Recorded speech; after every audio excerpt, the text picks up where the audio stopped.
বাংলা সাহিত্যের অফুরন্ত ভাণ্ডার থেকে নানা রকম গল্প দিয়ে সাজানো আমাদের গল্পগুলির ভাণ্ডার। আজ আপনারা শুনবেন আশাপূর্ণা দেবীর লেখা উপন্যাস প্রথম প্রতিশ্রুতির দ্বাবিংশ পর্ব।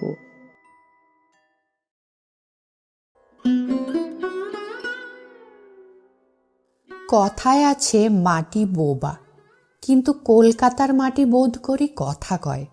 বোধ করি তার মূল বনেদে অন্তকালের সহস্রস্তরের ঐতিহ্য নেই বলেই প্রকৃতিতে তার উঠতি বয়সের মেয়ের চপলতা আর মুখরতা।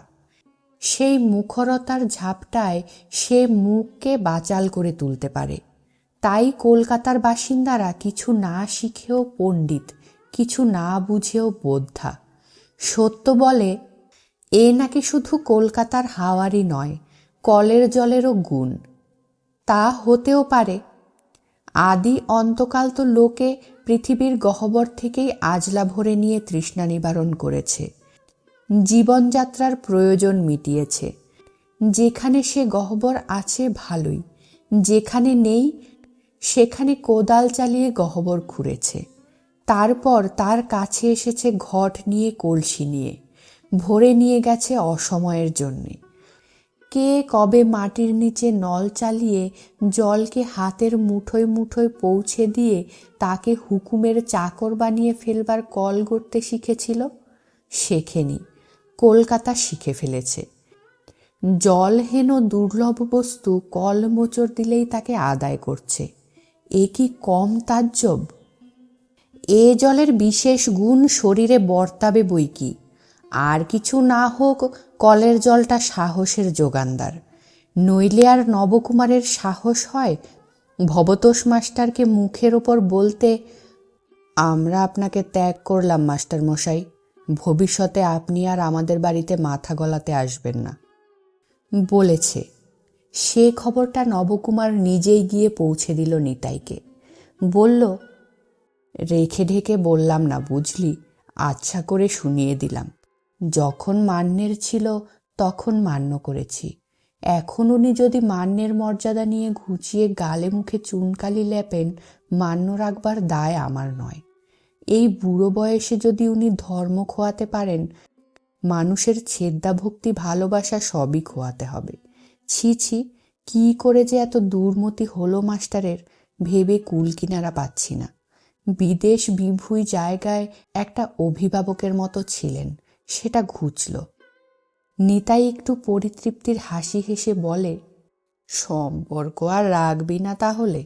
খেপেছিস? উনি তো পতিত, পতিতের সঙ্গে আবার সম্পর্ক কি? না, নিতাইকে পতিত বলে ত্যাগ করেনি নবকুমার। প্রতিদিন ওর মেসে ধর্ণা দিয়ে যায়, আর হাতে পায়ে ধরে বলে, এবং শেষ অবধি ভবতোষ মাস্টারের পরামর্শ মতো সত্যকে দিয়ে বলিয়ে সুরাহার পথে এনেছে তাকে। অবশ্যই সেও হয়ে গেল অনেক দিন। নবকুমারের বড় ছেলে, যার ভালো নাম নাকি সাধন কুমার, সে তখন 4th ক্লাসে পড়ত, আর এখন সে এন্ট্রেন্স পাসের পড়া পড়ছে। সত্য বলেছে জল পানি নেওয়া চাই, বলেছে জল পানি নিয়ে পাশ করতে না পারলে সত্যর জীবনের সাধনাই মিথ্যে। গাঁয়ের ছেলেরা 5 মাইল রাস্তা ভেঙে জেলা স্কুলে পড়ে পড়ে যেটুকু করছে, সত্যর সাধন কুমারও যদি এতখানি সুযোগ সুবিধা পেয়েও সেইটুকুই করে, কি হলো সত্যর এই যুদ্ধ আর বলক্ষয়ে? অবশ্যই শুধু জল পানি পাওয়াটাই শেষ কথা নয়, মানুষের মতো মানুষ হতে হবে সত্যর ছেলেদের। কিন্তু লেখাপড়ায় মুখ উজ্জ্বলটা তো তার প্রথম সোপান। তার ছেলেটা মুখ রাখবে বলে মনে হয়। অন্তত পড়ার মাস্টার মশাই তো তাই বলে। নগদ মাস মাস 10-10টা টাকা দিয়ে যে মাস্টারকে পুষছে নবকুমার। কিন্তু নবকুমারের মাস্টার যে এভাবে নবকুমারের মুখ পোড়াবেন, এ কথা কে কবে ভেবেছিল? স্বস্তি জিনিসটা কি এতই দুর্লভ? সে কতদিন তো গেল নিতাইয়ের দুর্মতির গ্লানিতে। কত হাঁটাহাঁটি করতে হয়েছে তার মেসে, কত কাকুতি মিনতি করতে হয়েছে তার কাছে। হেসে উড়িয়েছে নিতাই, জল ভরা তিক্ত হাসি। বলেছে, আমাদের মতন একটা অখদ্দে অবদ্ধের জন্যে আবার ভাবনা, রইলাম কি উচ্ছন্ন গেলাম, ত্রিভুবনের কার কি এসে গেল তাতে। বেশ আছি, খাচ্ছি দাচ্ছি, রঙিন নেশা নিয়ে পড়ে আছি। তোমরা বাবা গুড বয়, দামি মাল, জগতে তোমাদের দরকার আছে, তোমরা ভালো হওগে। কিন্তু এই এক জায়গায় নবকুমার হাল ছাড়া হয়নি, দৃঢ় থেকেছে, নিতাইকে সুপথে আনতেই হবে। শেষ পর্যন্ত ভবতোষ মাস্টারের নির্দেশ মতো সত্যর কাছেই নিতাইকে টেনে এনে হাজির করেছিল নবকুমার। বলেছিল, নাও এবার মোকাবিলা করো দেওরের সঙ্গে, বোঝাও সংসারে ওর দাম আছে কি নেই। সত্যর তখন শঙ্করীর ব্যাপারে মন প্রাণ ভালো নয়, তাই থমথমে মুখে বলেছিল, দাম আছে কি নেই সে কথা আমি বোঝাবো? নবকুমার মাথা চুলকে বলে, ও তো তাই বলছে, মানে বলছে ও উচ্ছন্ন গেলে কারুর কিছু এসে যাবে না। হঠাৎ স্পষ্ট করে চোখ তুলে তাকিয়েছিল সত্য নিতাইয়ের দিকে, বলেছিল, কারুর কিছু এসে যাবে না সেটা জেনে ফেলেছ? সব জানতা তুমি? নিতাই সে দৃষ্টির সামনে মাথা নিচু করেছিল। সত্য তীব্র স্বরে বলে উঠেছিল, আমি বলছি আমার এসে যাবে, মানবে সে কথা? নবকুমার এই তীব্রতার মানে খুঁজে পায়নি, ঘাবড়ে গিয়েছিল। ওর ধারণা ছিল সত্য কাকুতি মিনতি করবে, দিব্যি দিলেশা দেবে, কিন্তু কই, তেমন তো কিছু দেখা গেল না। ধমকি কি দিল? মনে হচ্ছে না তো। অথচ কথাটা যে জোরালো তাতে সন্দেহ নেই। আবার তেমনি জোরালো সুরেই বলল সত্য, আমি বলছি তোমায় ভালো হতে হবে, সভ্য ভব্য ভদ্র লোক হতে হবে। মানুষ যে বনের জন্তু জানোয়ার নয় সেটা মনে রাখতে হবে। আপিসে ছুটি নাও 10 দিন, দেশে যাও, বউ নিয়ে এসো, আমি এখানে বাসার ব্যবস্থা করে রাখছি। বউ? বাসা? নিতাই আস্তে আস্তে মাথা নাড়ে। সে অসম্ভব। অসম্ভব? কেন? অসম্ভবটা কিসে? বাড়িতে রাজি হবে না। কে রাজি হবে না? তোমার বউ? সত্যর স্বর তীব্র। না মানে এরকমটাই, মামা মামি রাজি হবে না, কাজে কাজে সেও। কাজে কাজেই সেও? এ তো দেখছি আচ্ছা স্বার্থপর মেয়ে। স্বার্থপর? নিতাই আকাশ থেকে পড়ে। যেখানে পরার্থপরতার চরম পরাকাষ্ঠা, সেখানে কিনা স্বার্থপরতার অপবাদ। আপনার কথাটা ঠিক বুঝতে পারলাম না বৌঠান। সঙ্গে সঙ্গে নবকুমারও বলে, তাই তো, এই কথাটা তোমার আবোল তাবোল হলো বড় বউ। বুদ্ধি খরচ করলে বুঝতে আবোল তাবোল নয়। বলি, ওপরওয়ালাদের গড়ে গর্জে দেবে বউ, সে কি ছেদ্দায় না ভালোবাসায়? বোঝাও তুমি আমায়। স্বামীর থেকে বেশি ভালোবাসে তাদের? স্বামীর কাছ থেকে স্বামীকে রেঁধে বেড়ে খাইয়ে যত্ন করে যে পরিতৃপ্তি পাবে, তার থেকে বেশি পরিতৃপ্তি পাচ্ছে তেনাদের যত্ন করে? হক কথা বলো। প্রশ্নটা নিতাইকেই, তবে উত্তর দেয় নবকুমার। বলে, আহা, এটা আবার একটা কথা নাকি? বাসায় আসতে চাইলে লোকনিন্দে নেই, 5 জনে মন্দ বলবে না? তোমার মতন। হ্যাঁ, আমার মতন ডাকাত আর কে আছে? সে যাক, অনেক দিনের পুরনো কথা ওটা।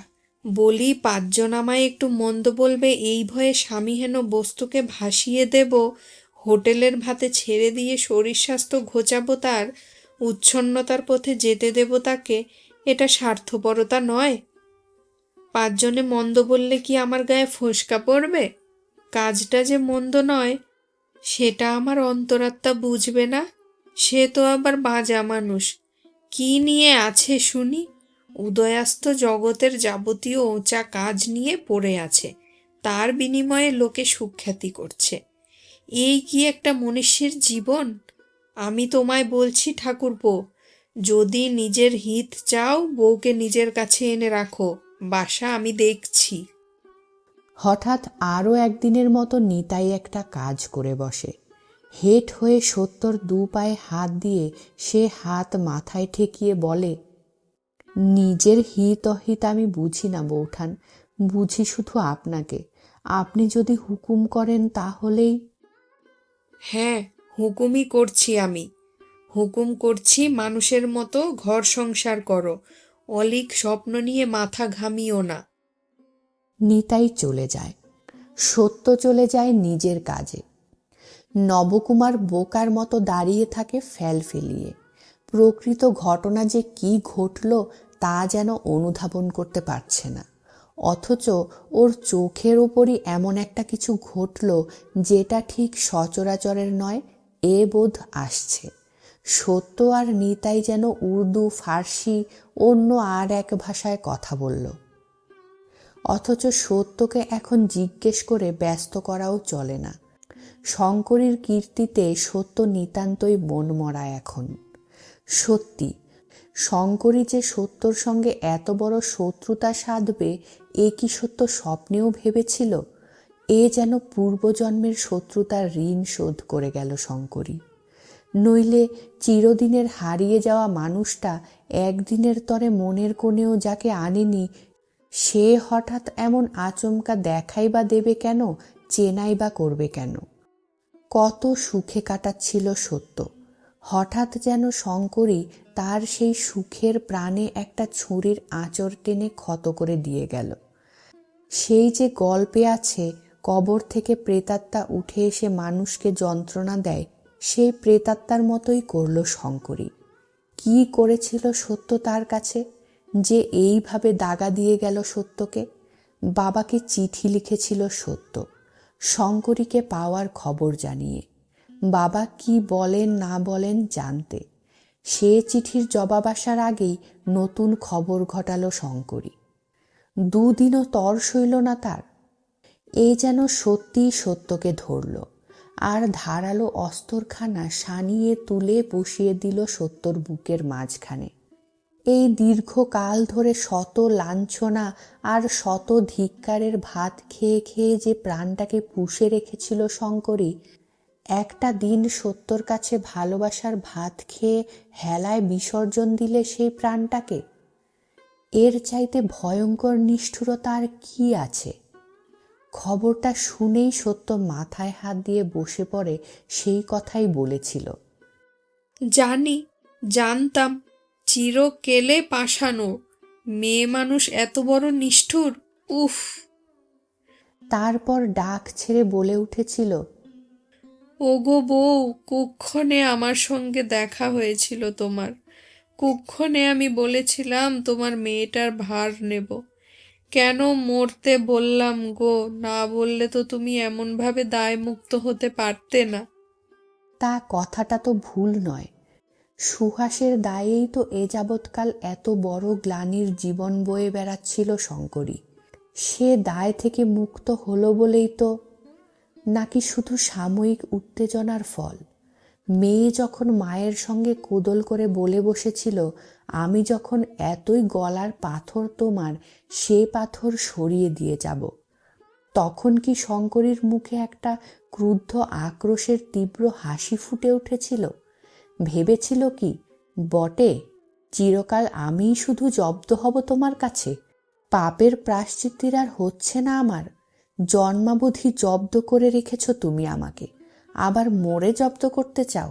আচ্ছা, দেখো এবার কে কাকে জব্দ করে। কে জানে কোন কথাটা সত্যি? ঠান্ডা মাথায় ভেবে চিনতে দীর্ঘকালের পরিকল্পনাকে রূপ দিয়েছিল শঙ্করী, নাকি ক্ষণিক মুহূর্তের অসতর্কতায় কূলে এসে ওঠা নৌকোখানাকে ডুবিয়ে বসেছিল? না, প্রকৃত কথা কেউ জানে না। আত্মহত্যা করবার আগে যে একটু লিখে রেখে যেতে হয় আমার মরার জন্যে কেউ দায়ী নয়, সেটুকুও জানত না শঙ্করী।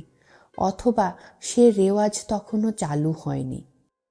লিখতে ওরা শেখেনি বলেই হয়তো চালু হয়নি।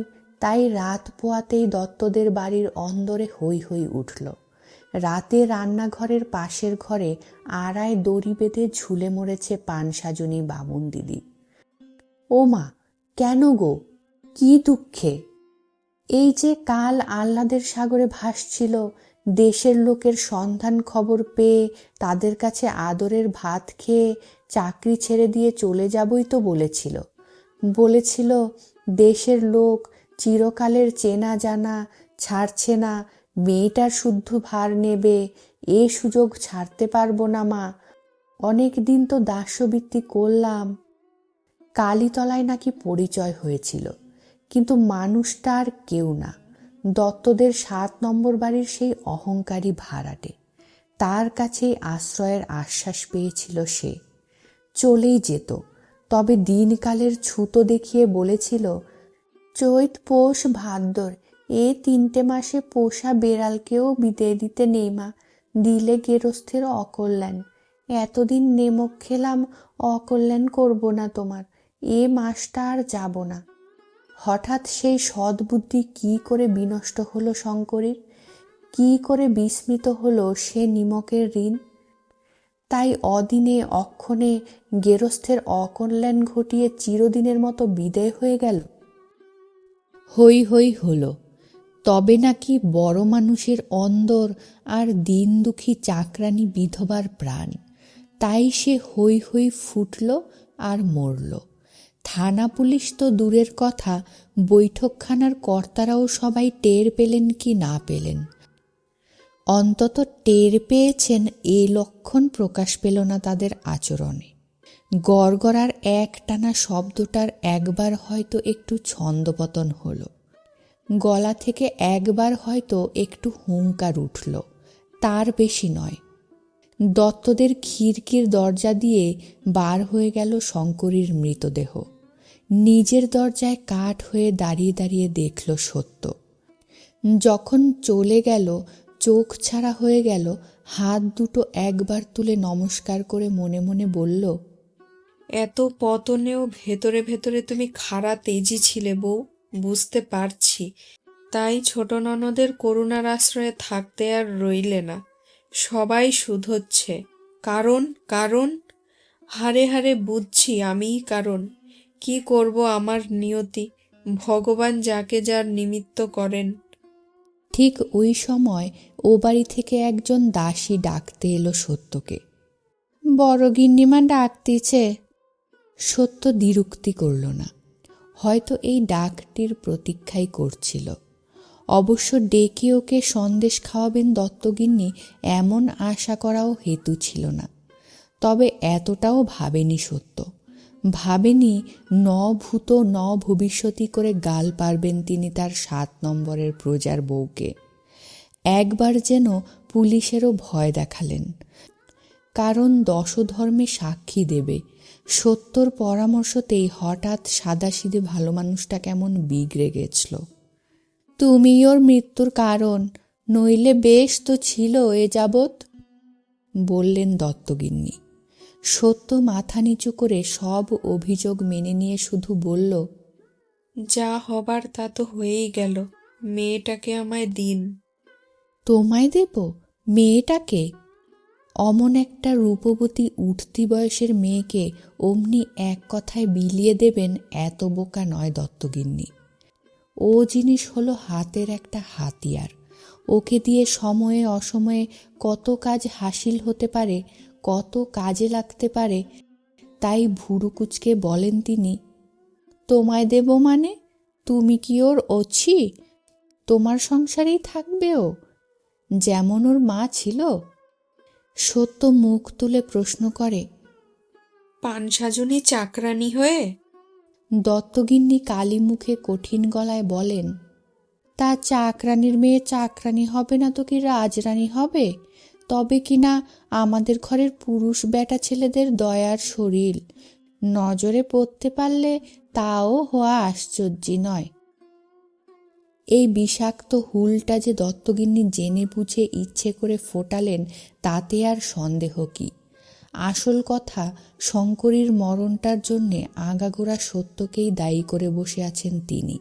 কি না জানি মন্তর কানে দিল, আর জলজ্যান্ত ভালো ঝিটা তার কর্পূরের মতো উবে গেল।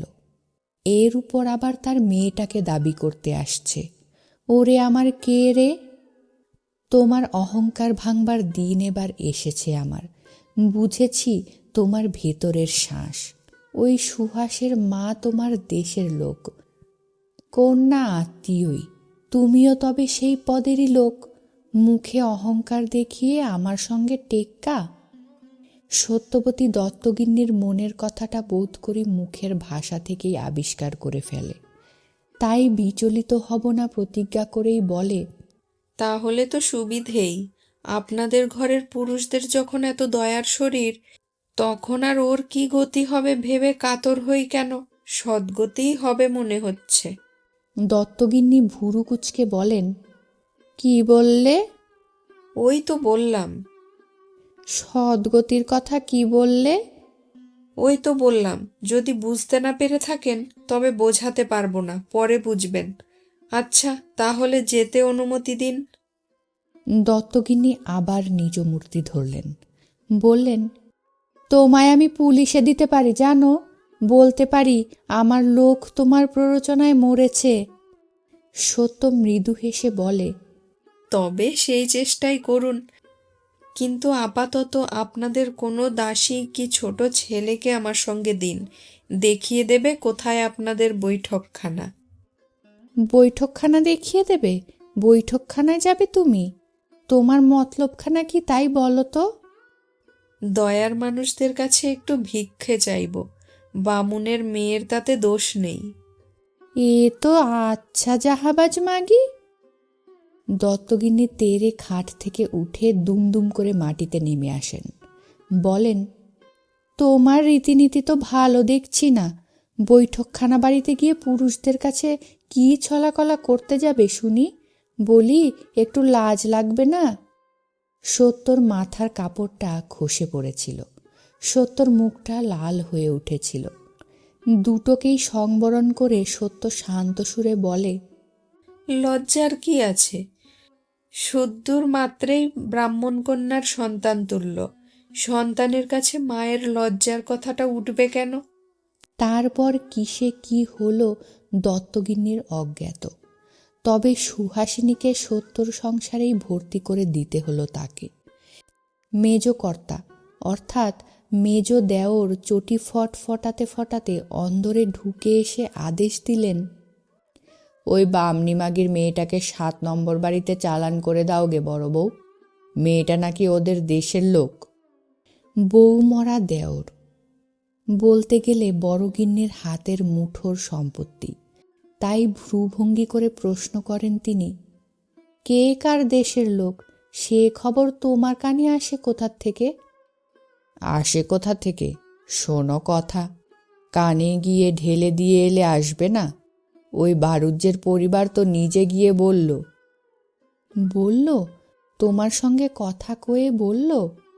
আহা, পষ্টাপষ্টি কথা কয়ে কি আর বলল? একটা চাকরানিকে দিয়ে বলালো। আর তুমি অমনি সুন্দর মুখ দেখে গলে গেলে? ধন্য বটে। এসব অন্দরমহলের কথায় তোমার থাকবার দরকার নেই মেজবাবু। পুরুষ মজানি মেয়ে মানুষকে কি করে শায়েস্তা করতে হয় আমার জানা আছে। মেজবাবু বিচলিত হলেন। আহ, কি যাতা বলছো! ভদ্র ঘরের মেয়ে ছেলে, বলতে গেলে আমার মেয়ের বয়সী, এইসব কি কথা! ছি ছি। বড়গিন্নি চাপা ক্রুদ্ধ কণ্ঠে বলেন, ইল্লিমারি গুরু গোসাই, কত ছলাই জানো। মেয়ের বয়সী মেয়ে মানুষ আর কখনো দেখিনি আমি। যাও যাও, যেখানের মানুষ সেখানে যাও। সুহাসকে আমি কোথাও পাঠাবো না, ব্যাস। মেজকর্তা নিরুপায় ভঙ্গিতে বলেন, কিন্তু আমি যে কথা দিয়েছি, আমার কথাটার একটা দাম আছে তো। ও, আর আমার কথার দাম নেই? কেমন? কি মুশকিল, সে কথা কে বলছে? আমি বলছি, ও তোমার যখন বিনি চেষ্টায় আপদ বিদেয় হচ্ছে হতে দাও। জানোই তো, গলায় দড়ি মরার সদ্গতি হয় না। আর পৃথিবীতে যার প্রতি বেশি টান ছিল তার ধারে কাছে ঘুরে ঘুরে আসে। ওই মেয়েটা তো ওর একটাই সন্তান, অবশ্যই টান ছিল খুব। বড়গিন্নি শিউরে রাম নাম করে উঠলেন। খুব খুব বললে আর কতটুকু বলা হয়, সন্তানে এত আকর্ষণ দত্তগিন্নি অন্তত দেখেননি কখনো। যাক, আর কাঠখড় পোড়াতে হলো না। ওই এক মশালেই কার্যসিদ্ধি হয়ে গেল মেজবাবুর। সুহাসিনী শত অনিচ্ছে নিয়ে সত্যর সংসারে এসে উঠল। অনিচ্ছে সকলেরই, নবকুমারের তো 16 আনাই অনিচ্ছে। সত্যরও আগের সে বেশ একটি মধুর কর্তব্যের আনন্দ রইল না আর। নেহাতি নীরস কর্তব্যের দায়ে ঘরে আনল তাকে। বাক্যদত্ত হয়েছিল শঙ্করীর কাছে, তাই তা এসব তো সেই বছর 4 আগের কথা। এখন তো বেথুন স্কুলের 3 ক্লাস পড়া হয়ে গেল সুহাসিনীর। স্কুলের সুবিধের জন্যই হোক আর দত্তবাড়ির আওতামুক্ত হতেই হোক, মুক্তারামবাবু স্ট্রিটের সেই বাড়ি ছেড়ে বাগবাজারে উঠে এসেছিল সত্য। এ বাড়িতে ভাড়া বেশি, অসুবিধে ঢের, তবে একটা পরম লাভ, গঙ্গা খুব নিকটে, তাই নিত্য গঙ্গা স্নানের পুণ্য অর্জন হয়। আর আরও একটা আকর্ষণ আছে, সে খবর নবকুমারের অজ্ঞাত।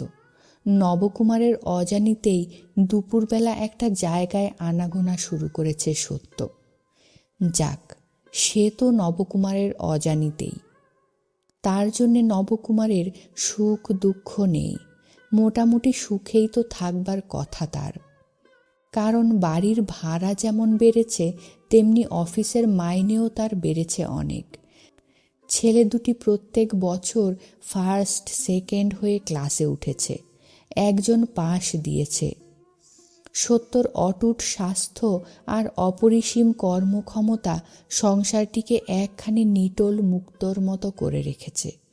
দেশের বাড়িতে মা বাপও ভালো আছেন, নিতাইটারও মতিগতি ফিরেছে বলা চলে। আর কি চাইবার আছে? ছিল না, চাইবার আর কিচ্ছু ছিল না।